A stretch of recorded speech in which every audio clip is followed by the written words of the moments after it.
Bak şimdi, ister araba manyağı ol, ister direksiyonu sadece düğün konvoyunda görmüş ol, bu videodan sonra apartmandaki herkesin arabasına bir çekip bakacaksın. Bu da mı alınmazmış ya diye içinden geçireceksin, sesli söyleme ayıp olur. Çünkü bugün aman diyeyim alma dosyasını açıyoruz. Yani halk arasında kronik bela, düşük kilometrede cüzdan yakan, şanzımanı beyinle karıştıran arabaları konuşacağız. Ve evet, bazıları hala ilandaki favori listende olabilir. Kronik sorunlar ve şaşırtan modeller. Hani bazı arabalar vardır ya, dışarıdan bakınca sanki Alman mühendisliğiyle kutsanmış gibi durur ama içine binince ABS lambası samba yapar, DSG şanzımanda yoga pozuna girer. Ben hep Volkswagen kullanırım diyenler. Size kötü bir haberim var. O DSG 80 binde senin değil, ustanın olur. Üstelik serviste beklerken telefondan ilandaki diğer arabaları incelersin. Ama geç olur, parça gelir. 500-600 bin arası araçlar gerçekten değer mi? Şimdi ciddi konuşalım. İkinci elde 500-600 bin liraya çıkıyorsan, abi bir D segment alayım, konforlu olsun. Bende de iş var kafasındasındır. Ama o iş yanlış arabaya denk gelirsen, yetkili servisin ödeme planına döner. Bu kadar paraya motor değil huzur almalısın. Ama piyasada bazı arabalar var ki, resmen beni alma, ben pişmanlıktayım diye bağırıyor. Ve biz de onları bugün tek tek ifşa ediyoruz. Neden bu kanal? Bu kanal arabaları ballandıra ballandıra övmek için değil, tam tersine rehberlik, gerçekçilik, şapşallık üçgeninde yaşamak için var. Biz burada şunu diyoruz, pazarlık yaparken gözünü kaçırma. Ekspertiz raporunda yağ kaçağı var ama önemli değil diyene güvenme. Clio hala komşunun arabasıysa. Sebebi var, analiz ettik. Kime hitap ediyoruz? Sen de, araba alacağım ama kafam allak bullak diyorsan, bu fiyatlara ne alınır abi, elimde patlamasın diyorsan, YouTube'da her araba efsane diyenlerden sıkıldıysan, o zaman doğru yerdesin. Burada gazla değil, bilgiyle gidiyoruz. Yokuş aşağı değil, mantıkla çıkıyoruz. Kapanış and abone çağrısı. Dostlar açık söyleyeyim, bu videoyu sonuna kadar izlersen, keşke almasaydım cümlesini ömür boyu ağzına almazsın. En kötü ihtimalle komşunun arabasını eleştirirken kullanırsın. Eğer ben zaten ustayım diyorsan, eyvallah, gel yorumlara birlikte tartışalım. Ama hala abone olmadıysan, yani bu kadar samimiyete rağmen hala abone tuşuna tıklamadıysan, DSG şanzıman senden daha hızlı tepki veriyor olabilir. Bonus, yorumlara bir yaz, abi ben bu listedeki arabayı aldım ya. Yeminle sana özel analiz videosu çekerim. Plaka gizli kalmak şartıyla, haydi şimdi kemerleri bağlayın. Alınmaması gereken arabalar. Listesi başlıyor. İkinci el araç rehberi farkıyla. Bir Volkswagen Passat 1.4 TSI DSG. Evet, prestijli, makam aracı gibi duruyor. Ama işin aslı başka. Bu modeldeki DSG şanzıman adeta kendini sabote etmek için programlanmış gibi. 80 bin kilometrede bile sarsıntı, vuruntu, pütürlük varsa şaşırma. Üstüne bir de 1.4 TSI motorun zincir gergisi problemi eklenince araba değil, arızalı ilişki gibi oluyor. Başta çok güzel, sonra yavaş yavaş yorar. 500-600 bin liranı içine çekip tamir ettir geçersincilerle tanışmak istiyorsan, al. Ama huzur arıyorsan, uzak dur. Gerçekten. 2. Renault Fluence 1.3 DCI ADG. Bak bu araba aslında dizel ekonomisinin kitabını yazdı. Ama ADC şanzıman ile birleşince resmen ben aslında başka biriymişim dedi. Şanzıman beyni yanabilir, ısınınca vites geçişleri tuhaflaşabilir, hatta bir sabah kalkıp ben bugün çalışmıyorum diyebilir. 1.3 DCI motor evladiyelik, evet. Ama ADC şanzımanla evlilik, boşanma sürecine girmiş bir ilişki gibi. Her şey dışarıdan güzel ama içeride sessiz çığlıklar var. Yani manevra yaparken bile şanzıman bozulacak mı diye düşünen sen, bu arabayı geç. 3. Ford Focus 1.6 PowerShift. Bu arabayı alırsan, Power kısmı sende kalır, Shift kısmı servise gider.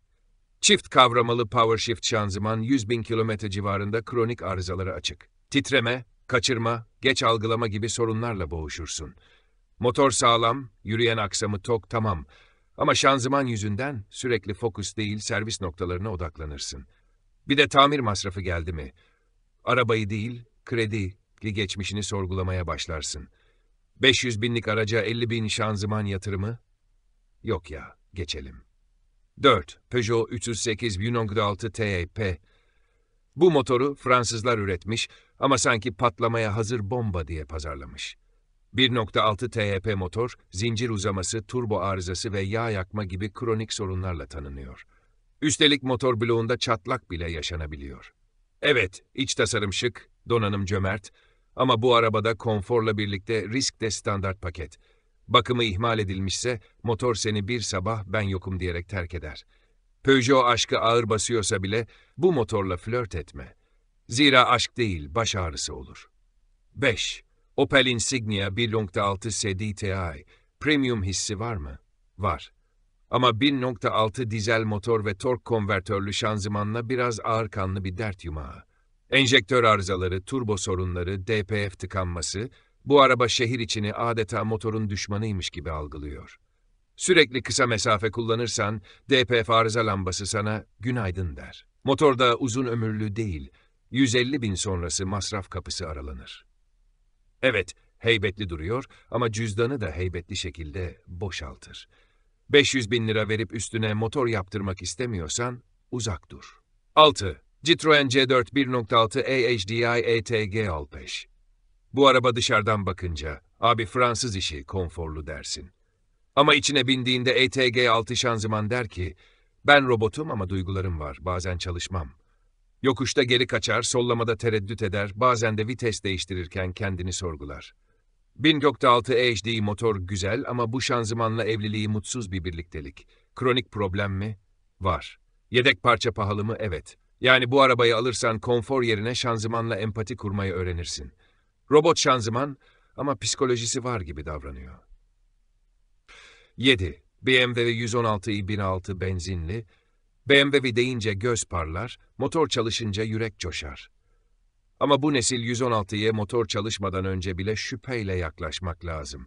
Çünkü N13 motor zamanla turbo, buji, bobin, zincir hepsini emekli ediyor. Yani bir değil 5 yerden masraf çıkıyor. Alırken premium diyorlar ama tamirhanede hep sıra senin. Üstelik arka koltukta nefes alan yetişkin taşınmıyor. BMW keyfi yaşanır evet. Ama bu kasa keyif değil kefaret. İlanda spor, lüks, az yakar yazıyorsa az yakmaz, çok yakar ve seni de yakar olarak düzelt. 8 Alfa Romeo Giulietta 1.4 TB Multi-Air. Alfa bir tutkudur. Ama bu model biraz fazla tutkulu. Multi-Air teknolojisi kağıt üzerinde harika ama hidrolik sistemin arızalanması durumunda tam bir kabusa dönüşüyor. Arıza çıktığında sanayi ustası değil, NASA mühendisi arıyorsun.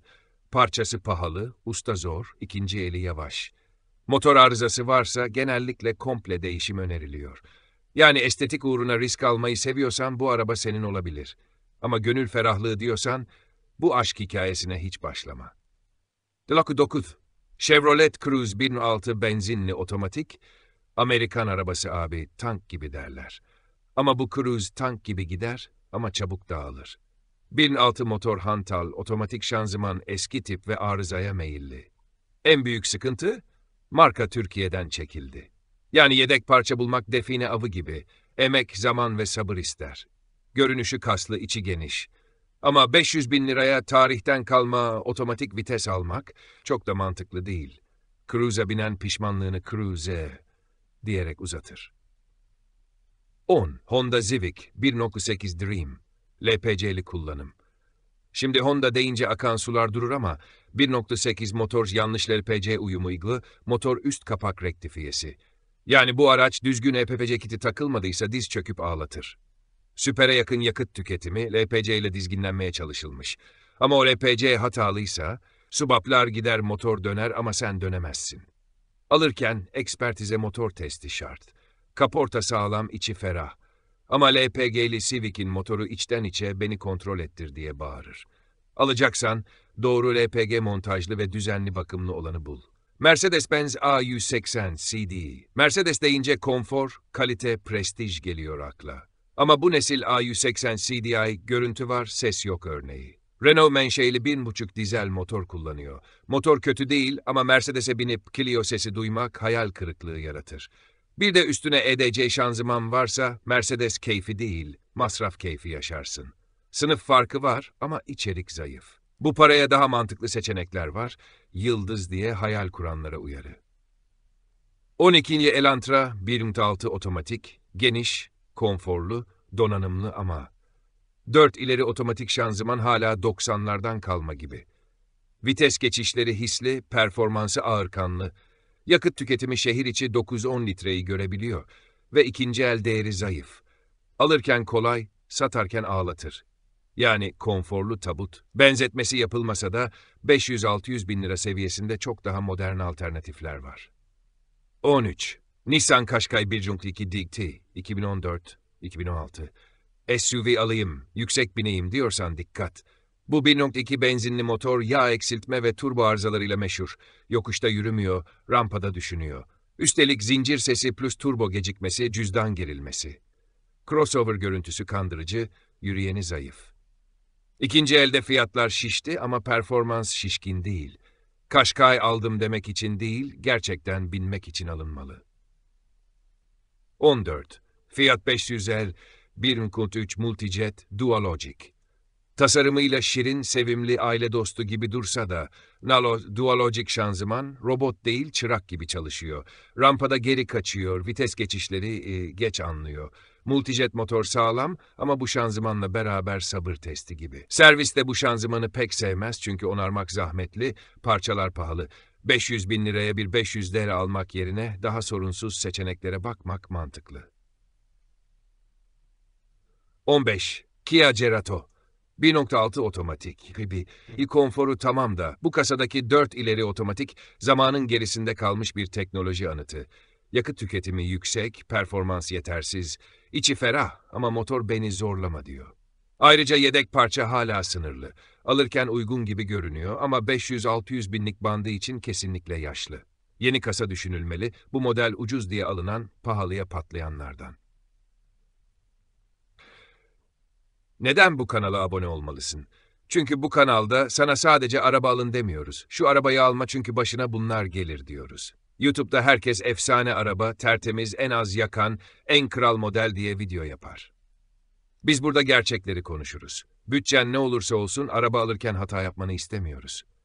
Bu kanalda ne bulacaksın? Bütçene uygun araç listeleri, kronik arıza rehberleri, pazarlık ve ekspertiz tüyoları, mizah ve şapşallıkla sunulmuş teknik analizler, gerçek kullanıcı yorumları ve sokak deneyimleri ve en önemlisi tarafsızlık. Biz kimseye araba satmıyoruz. Senin çıkarını, senin bütçeni, senin huzurunu savunuyoruz. Bir like, bir yorum, bir abonelik bize moral, sana bilgi kazandırır. Şimdi abone ol, bildirimleri aç. Bir sonraki videoda abi iyi ki bu videoyu izlemişim diyenlerden ol. Yoksa DSG senden önce karar verir.